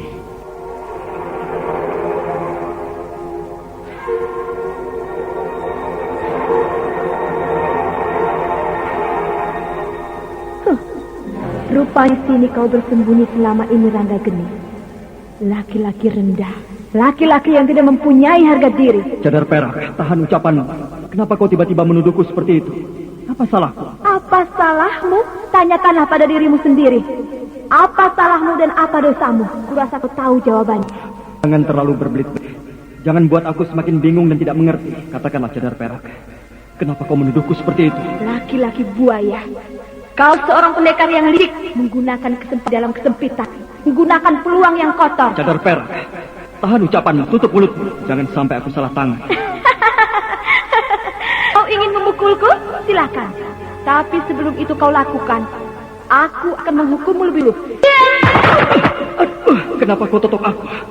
Kenapa, Cadar perak? Jangan tanya apa-apa lagi padaku, tapi tanyakan semuanya pada dirimu. Dan kalau kau tidak dapat menjawabnya, aku akan mencabut ilmu yang kau miliki selama ini. Biar kau menjadi lumpuh seumur hidup. Biar kau menjadi laki-laki yang tidak berguna dan tidak tahu apa-apa lagi. Nah, sadarilah apa yang kau lakukan. Cadar perak, jangan membuat aku bingung dan pusing. Katakanlah, kenapa kau perlakukan aku seperti ini? Kenapa? Aku tidak tahu apa kesalahanku, sungguh. Kau telah merampas Putri Cemani dari tangan suaminya. Kenapa itu kau katakan lagi? Bukankah kau tahu semuanya? Bahwa aku melepaskan dirinya dari siksaan. Aku membebaskan dia dari kekecewaan yang panjang. Dan dia juga menyetujuinya. Kau juga telah tindakan yang aku lakukan. Kenapa kini kau berubah? Oh, Cadar perak, bebaskan totokan ini. Aku tidak tahan kau siksa seperti ini. Kalau dulu aku memang menyetujuinya, tapi sekarang aku justru akan menghukummu setimpal dengan perbuatan terkutuk yang kau lakukan. Apa yang telah aku lakukan? Kau telah menodainya selagi dia masih menjadi istri orang lain. Tidak, itu fitnah. Tidak, kau jangan macam-macam, Cadar perak. Kau jangan menuduhku seenak perutmu. Tidak, aku bukan menuduh dan memfitnahmu. Untuk apa aku melakukan itu? Tapi ini kenyataan.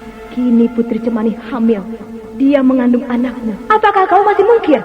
Tidak, tidak mungkin. Ini fitnah, fitnah. Tidak ada fitnah di sini, Rangga Geni. Yang ada hanyalah kenyataan. Dan kau harus dihukum. Kau harus dihajar adat. Rasakan ini. Jangan siksa aku, Cadar perak. Jangan.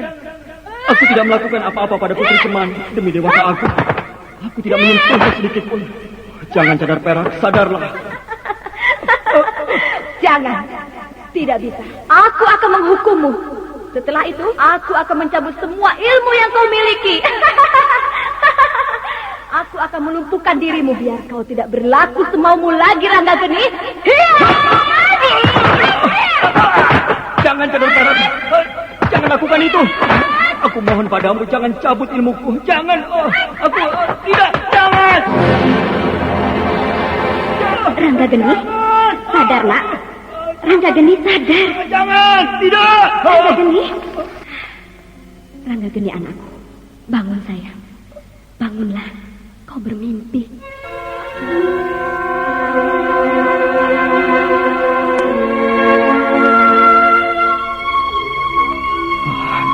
Ibu, kau...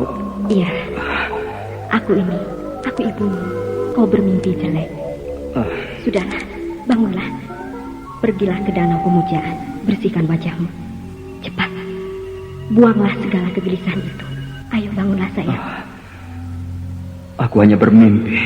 Baiklah, Ibu. Aku akan cuci muka dulu. Ranggageni segera bangun.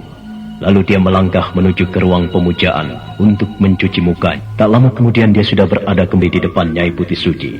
Laki-laki muda itu bersimpuh dengan rambut tergerai panjang. Ranggageni, kau bermimpi apa tadi? Aku melihat kau merejang dan menggeliat kemari. Apakah kau bermimpi buruk? Iya, Ibu. Mimpi yang aneh sekali. Ranggageni lalu mengingat kembali mimpinya dan menceritakannya pada Nyai Putih Suci. Perempuan tua itu mengernyitkan alis matanya. Dia memandang tajam pada Ranggageni, kemudian mengangguk-angguk di saat Ranggageni mengakhiri ceritanya. Ya, sepertinya ceritamu itu memang berada di alam kenyataan, dan itu tidak bisa dikatakan sebagai kembangnya tidur. Aku tidak mengerti apa yang Ibu maksudkan. Maksudku, impianmu itu adalah sebagian dari kenyataan. Putri Cemani yang kukatakan itu memang ternyata hamil. Putri Cemani mengandung? Tapi... Ya, dia mengandung. Tapi bukan karena dirimu. Dia mengandung karena suaminya. Kau membawanya pergi dari keraton Merakjingga di saat dia sedang mengidam. Maka itu dia selalu memakan buah-buahan yang asam-asam. Jadi dia... Dewata aku, dosa apa lagi yang telah kulakukan? Aku bersalah. Aku berdosa memisahkan mereka di saat Putri Cemani mengandung. Sudahlah, anakku. Tak perlu kau sesali. Itu semua kehendak Dewata. Dewata membuat cerita tersendiri di dalam kehidupan Putri Cemani. Tapi kau tidak perlu cemas dan khawatir. Putri Cemani kini berada di dalam keadaan selamat. Dia tinggal bersama penempa emas di dalam hutan Wanabaya di atas sana. Dan ada seorang laki-laki yang bernama Prakoso yang mencintai dirinya. Laki-laki itu menaruh harapan pada Putri Cemani. Dari mana Ibu tahu semuanya? Ketika aku keluar dari bawah tanah ini, aku langsung menemui mereka. Dan dari situlah aku mendapat tahu semuanya. Ternyata Putri Cemani itu memiliki ilmu yang sama denganmu. Apakah kau yang mengajarinya? Ya, Ibu. Aku mengajarinya saat kami berada di dalam terowongan rahasia di keraton Merakjingga. Tapi dia juga telah mempunyai dasar ilmu sihir, yaitu ilmu Taranjana. Dia keturunan dari tanah seberang, dari bangsa India. Ya, sudahlah. Sekarang lupakan semuanya. Anggaplah itu mimpi buruk. Sekarang hadapilah kenyataan. Dan aku baru saja kembali dari dunia luar, dari dunia yang semakin sumpek oleh ketamakan dan kerakusan manusia. Ibu, apakah Ibu telah dapat tahu tentang silsilah diriku? Tidak banyak, anakku. Aku hanya mengambil kesimpulan bahwa sesungguhnya rahasia hidupmu itu berkaitan erat dengan keraton Merakjingga dan seorang penempa emas yang kini berada di atas sana, di dalam hutan Wanabaya. Apa yang Ibu maksudkan adalah Kirata Kencana? Ya, Kirata Kencana. Aku curiga orang itu justru ada kaitannya dengan dirimu. Aku takut justru di dalam tubuhmu dan tubuhnya mengalir darah yang sama. Nanti kalau kamu keluar dari sini, temuilah dia. Aku yakin rahasia hidupmu akan terbongkar. Tapi ingat, jangan salah menunjukkan tanda Trisula di pundak kiri. Baiklah, Ibu. Aku akan memperhatikan semuanya. Oh ya, Ranggageni. Ada satu hal lagi yang tidak kalah pentingnya. Bahwa saat ini kota Raja Merakjingga semakin rawan. Kejahatan merajalela. Penjualan candu semakin gencar. Rakai Mahesa dan orang-orang semakin bergerak bebas. Apalagi kini Nyai Balitung muncul. Nyai Balitung telah muncul lagi. Apakah ibu telah bertemu dengannya? Tidak. Aku tidak sempat bertemu dengannya. Lagi pula, aku tidak berniat mencarinya. Karena aku masih punya tanggung jawab. Yaitu membimbingmu sampai akhirnya kau menguasai seluruh kemampuan yang kumiliki. Kurasa kau akan bisa membereskan manusia rendah itu. Aku akan mensucikan diri sampai akhir hayatku. Kapankah aku boleh keluar dari tempat ini, Ibu? Sebentar lagi. Kau hanya tinggal menerima ajian terakhir, yaitu mantra jagat semesta, yaitu inti dari mantra naga bumi. Karena kalau kau memang berhasil menguasainya, kau akan menguasai seluruhnya, menguasai alam siluman dan alam manusia. Asalkan kau jangan sombong. Iya, aku akan ingat semuanya, Ibu. Akan kuperhatikan petuah dan nasihat Ibu. Semoga aku akan menjadi orang yang berbakti. Rangga Geni menatap ibu angkatnya dengan pandangan kagum. Rasa terima kasih bergelora dalam jiwanya. Namun sebelum dia mengucapkannya, Nyai Putih Suci sudah memotongnya. Jangan ucapkan rasa terima kasih padaku, Rangga Geni. Aku tidak melakukan apa-apa, anakku. Aku hanya melakukan apa yang kuanggap baik. Dan sekarang lupakanlah semuanya. Kau harus berlatih. Dan kau harus siap menerima ilmu terakhir dariku. Marilah kita ke ruangan khusus. Ruangan itu ada jalan tembusnya untuk keluar dari sini. Dan apabila kau telah menguasai ilmunya, maka kau akan keluar dengan sendirinya. Kau akan keluar ke alam bebas, alam hutan Wanabaya. Baiklah, Ibu. Tapi sebelum kau memulai, aku ingin kau mensucikan dirimu dulu. Karena aku tidak ingin kau gagal dalam melaksanakan semuanya. Kalau gagal, maka nyawamu akan menjadi taruhannya. Aku tak mau kau menjadi penunggu terowongan ini. Baik, Ibu. Pergilah, anakku. Aku menunggumu di sini. Nanti kita sama-sama ke ruangan itu. Setelah mensucikan dirinya di air danau tempat pemujaan di dalam ruangan itu, Rangga Geni segera menemui ibu angkatnya yang masih menunggu di tempatnya. Tak lama kemudian keduanya telah masuk ke dalam sebuah ruangan khusus. Ruangan itu bentuknya seperti sumur. Rangga Geni mendongak. Dia melihat seberkas sinar dari atas. Sinar itu tidak begitu terang. Aku tidak tahu ruangan ini. Ya, tentu saja. Bukankah selama di sini aku tidak pernah keluyuran dan memeriksa ruangan yang ada di dasar bumi ini? Rangga Geni, ini adalah sumur di mana pertama kali aku masuk kemari. Saat wajahku dirusak oleh Nyai Balitung dan aku dilemparkannya. Dan ketika aku berjalan sempoyongan sambil meraba-raba, aku terjatuh ke dalam sumur ini. Hanya kehendak Dewatalah, maka aku masih hidup hingga saat ini. Nah, nanti kalau kau berhasil dan menerima mantra dariku, tempat ini akan bergetar. Dan bersamaan dengan runtuhnya bebatuan di dinding sumur ini, kau harus meloncat ke atas. Lalu, apakah sumur ini akan tertutup? Iya, sumur ini akan tertutup untuk selama-lamanya. Lantas Ibu bagaimana? Jangan pikirkan tentang diriku, Rangga Geni. Aku tidak akan apa-apa. Aku akan kembali ke ruangan kita semula. Dan aku masih mempunyai pintu lain untuk keluar masuk. Tapi apakah nanti Ibu tidak akan keluar dari sini setelah aku keluar? Itu tergantung keadaan. Kalau memang memungkinkan, aku akan keluar. Tapi aku rasa, aku tidak perlu keluar dan mengotori tanganku dengan darah. Kau bisa mewakiliku. Aku percaya padamu. Nah, duduklah di atas batu itu. Duduklah dengan posisi tegak. Baiklah, Ibu. Rangga Geni segera duduk di atas batu yang ditunjuk oleh Nyai Putih Suci. Batu itu terasa dingin. Dan tak lama kemudian Rangga Geni sudah memulai semedinya. Rangga Geni anak, kau duduklah dalam keadaan demikian selama 3 hari 3 malam. Dan pada malam terakhir, aku akan datang memberikan mantra itu. Ingat, kau harus benar-benar hening dan tenang. Tidak boleh bertanya sampai kau keluar dari sini. Dan kalau kau ingin bertanya, bertanyalah sekarang.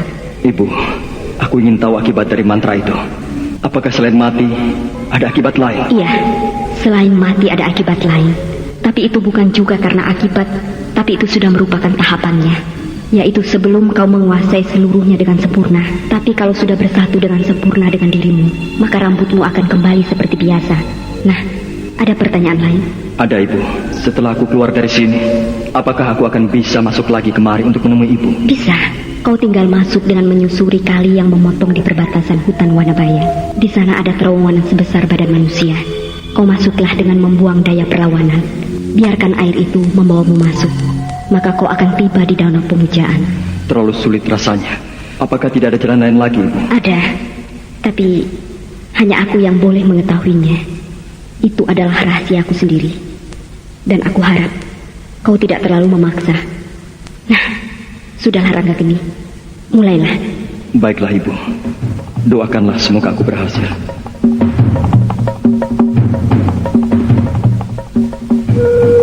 Sementara itu, saat malam tiba, keadaan di wilayah Merak Jingga tampak sepi. Para penduduk yang biasanya keluar malam, kini telah sejak sore mengunci diri di rumahnya masing-masing. Anak-anak gadis tak ada lagi yang duduk di luar, menikmati udara malam yang syahdu. Semuanya berselimut dengan kecemasan. Pada saat itu, tampak dua buah bayangan berloncatan di atas wuwungan rumah penduduk. Gerakan mereka begitu cepat dan ringan.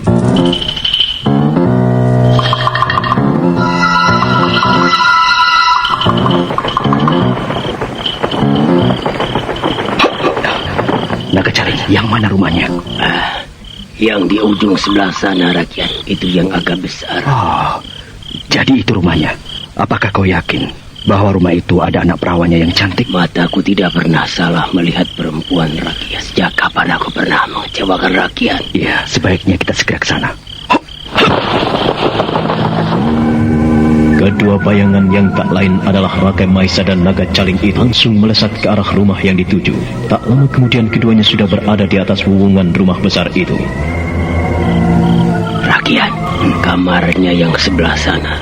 Masuklah, rakyat pasti bisa melewati genteng. Kau mau kemana? Aku mau ke rumah yang di sana itu. Di sana ada seorang janda muda yang masih segar dan montok. Selamat menikmati, rakyat. Aku pergi dulu. Dasar Naga Caling. Dia juga tidak mau rugi. Rupanya diam-diam mencari jejak perempuan cantik. Dia tahu di dekat perbatasan keraton ini ada gadis cantik dan janda muda. Kau memang hebat, Naga Caling. Aku bangga punya pendamping sepertimu. Sebaiknya kubuka saja genteng ini. Aku ingin menikmati perempuan itu. Sudah lama aku tidak menikmati perempuan muda dan cantik. Kurasa dia akan lebih menggairahkan. Rakai Mahisa dengan cepat dan hati-hati membuka genteng.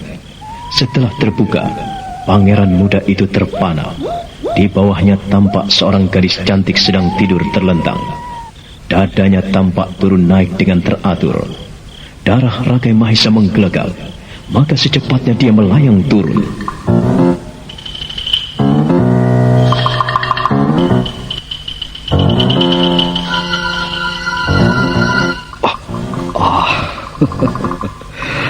Alangkah manis dan cantiknya gadis ini.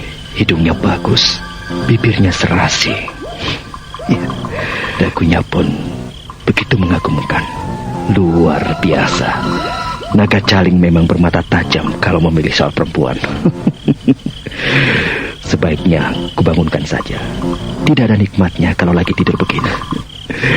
Begitu dia sadar, aku akan pengaruhi dengan tombak Rogo Sukma ini. Sayangku, bangunlah. Ini aku datang. Bangunlah. Ayo, bangun.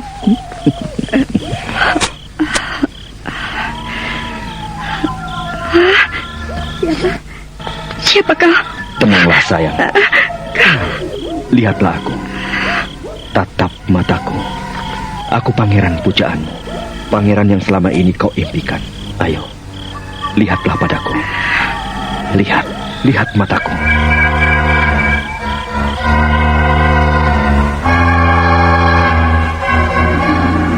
Gadis cantik itu menatap mata Rakai Mahisa. Saat itulah Rakai Mahisa mengangkat tombak Rogo Sukmanya, dan dari ujung tombak itu keluar sinar putih yang langsung menyentuh wajah gadis yang terbaring itu. Mendadak gadis itu tersenyum dan bangun dari tidurnya. Pangeranku, benarkah kau yang datang? Iya. Benarkah impianku selama ini menjadi kenyataan? Iya, akulah pangeran malam yang kau impikan itu. Ayo, bangunlah sayang. Bangunlah. Kita berjumbu menghabiskan malam ini. Siapa namamu sayang? Pangeran impianku. Namaku Pragiwanti. Pragiwanti. benarkah kau datang padaku? Pangeranku. Pragiwanti. Oh, kau cantik sekali. Aku benar-benar pangeran yang kau impikan itu. Malam ini, marilah kita nikmati bersama. Kau mau kan, sayang? Iya, pangeranku. Dekaplah aku. Iya. Peluklah aku. Cumbulah aku, pangeranku. Malam ini, aku akan memberikan semuanya padamu. Ayo, cumbulah aku. Peluklah aku lebih erat. Pangeranku, kau gagah sekali. Pragiwanti, ayo kita rebah di sini. Kita hangatkan tubuh kita dengan cinta kasih. Ayolah sayang. Oh, betapa hangatnya pelukanmu. Aku tidak kuasa menahan gelora hatiku. Marilah kita pacu desa kita dengan kehangatan. Kita rengkuh rembulan. Kita petik bintang-bintang. Kita taburkan kehangatan cakrawala ke dalam hati dan jiwa kita. Pangeranku yang perkasa. Dekaplah aku, pangeran. Yes, Pragiwanti.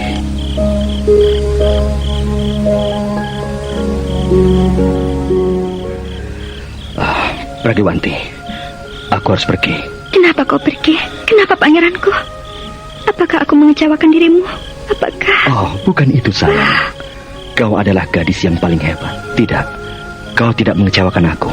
Tapi aku memang harus pergi dari sini. Tapi percayalah, besok malam aku akan kembali lagi. Dan kita akan menikmatinya lagi seperti malam ini. Kau mau kan menungguku? Tapi kenapa besok malam? Kenapa tidak sekarang?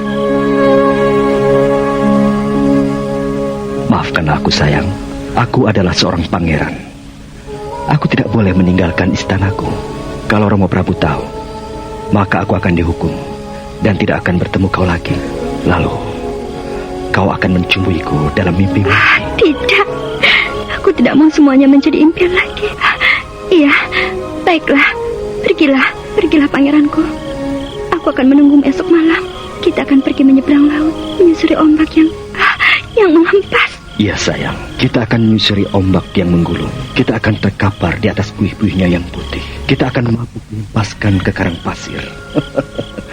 Lalu kita akan terkapar bersama pasir-pasir. Selamat tinggal, sayang. Aku pergi.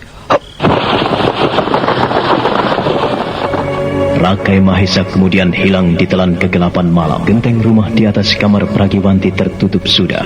Gadis itu seperti mimpi. Dia terjaga dari hayalannya, tapi dia mendadak merasakan ada bagian tubuhnya yang sakit. Mendadak wajah gadis itu memutih kapas, bibir dan tubuhnya bergetar hebat.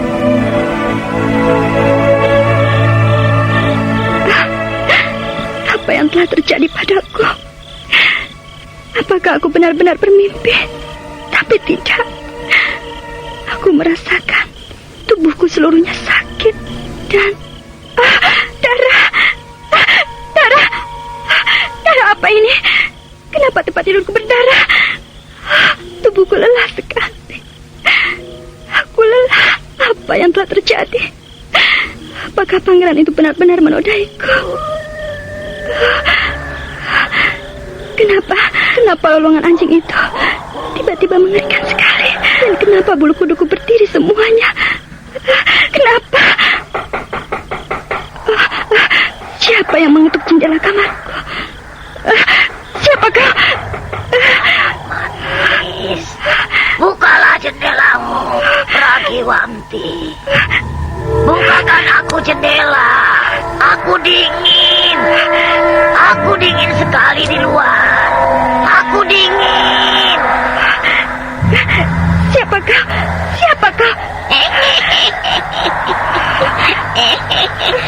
Aku mencium bau darah perawan di kamar ini. Aku mencium anyir darah yang suci di dalam ruangan. Bukakan aku pintu, Pragiwanti. Tidak. Aku tidak kenal siapakah. Pergi. Tunggu aku. Pergi. Pragiwanti, kau baru saja menikmati keindahan sama Rakai Mahesa. Kau baru saja menyerahkan kesucianmu pada putra mahkota Merak